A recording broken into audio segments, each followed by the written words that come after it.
નમસ્કાર મિત્રો, કેમ છો? આશા રાખું છું કે તમે બધા સહકુશળ હશો. હું પણ સહકુશળ છું.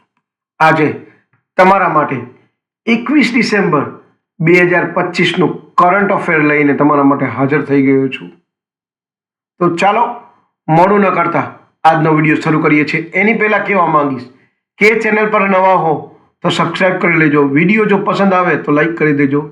ભાઈબંધ, દોસ્તાર, ફેમિલી મેમ્બર સાથે વિડીયો શેર જરૂર કરજો. જે પણ ગવર્મેન્ટ નોકરીની તૈયારી કરતા હોય ને એના વિડીયો શેર જરૂર કરજો. એના માટે બહુ ઇમ્પોર્ટન્ટ પ્રશ્ન અને તેના જવાબ છે, તો આ પ્રશ્ન અને જવાબ યાદ રાખજો. ચાલો મોડું ન કરતા આજનો વિડીયો શરૂ કરીએ છીએ. 21 ડિસેમ્બર 2025નું કરંટ અફેર છે. પહેલો પ્રશ્ન છે, 64મો ગોવા મુક્તિ દિવસ ક્યારે મનાવવામાં આવ્યો?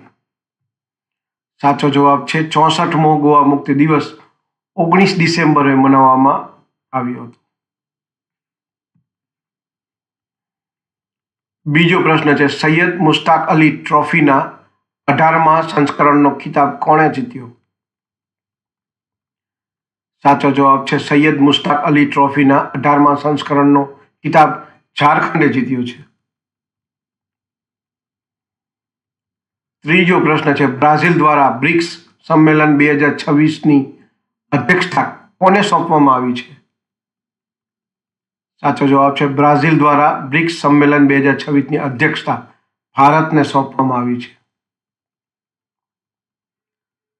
ચોથો પ્રશ્ન છે, પુલતિઝર પુરસ્કાર વિજેતા પીટર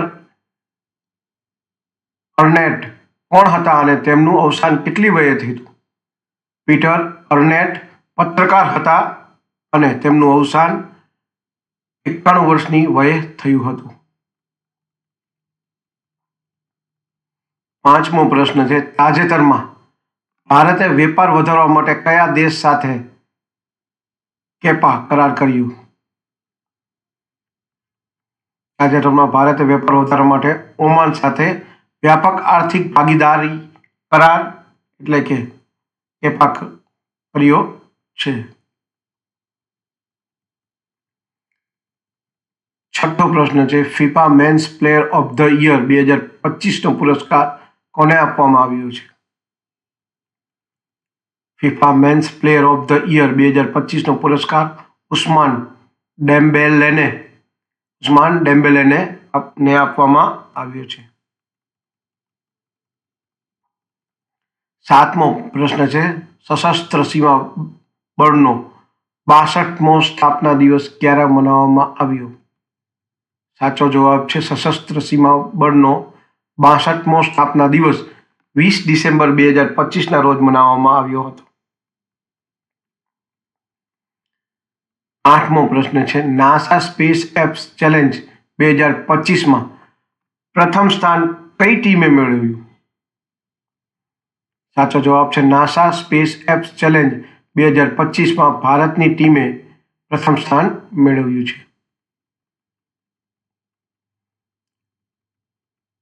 નવમો પ્રશ્ન છે, એઆઈ મોડલ્સ અપનાવવાના મામલે વિશ્વનું સૌથી મોટું બજાર કયું દેશ બન્યું છે? સાચો જવાબ છે એઆઈ મોડલ્સ અપનાવવાના મામલે ભારત વિશ્વનું સૌથી મોટું બજાર બન્યું છે. 10મો પ્રશ્ન છે, એકતા 2025 વાર્ષિક સંયુક્ત નૌસૈન્ય અભ્યાસ કયો દેશો વચ્ચે યોજાયો હતો? એકતા 2025 વાર્ષિક સંયુક્ત નૌસૈન્ય અભ્યાસ ભારત અને માલદીવ વચ્ચે યોજાયો હતો. તો આ હતા 21 ડિસેમ્બર 2025ના પ્રશ્નો અને તેના જવાબો, જે ગવર્મેન્ટ પરીક્ષામાં પૂછાવાની ઘણી બધી શક્યતા છે. તો આવા જ પ્રશ્નો લઈને હું તમારા માટે આવતો રહું છું. જો વિડીયો ગમ્યો હોય તો વિડીયોને એક લાઈક કરી દેજો. ચેનલ પર નવા હો તો સબસ્ક્રાઈબ કરી દેજો અને ભાઈબંધ, દોસ્તાર, ફેમિલી મેમ્બર સાથે આ વિડીયો શેર જરૂર કરજો. જેને પણ કરંટ અફેરમાં ઇન્ટરેસ્ટ હોય અથવા તો જે પણ ગવર્મેન્ટ નોકરીની તૈયારી કરતા હોય. અને વિડીયોને જ્યારે લાઈક કરશો તો નીચે હાઇપનું બટન આવશે, તો હાઇપ કરશો તો વધારે તમને નોટિફિકેશન મળતા રહેશે. તો આજ માટે આટલું જ. જય હિન્દ, વંદે માતરમ દોસ્તો.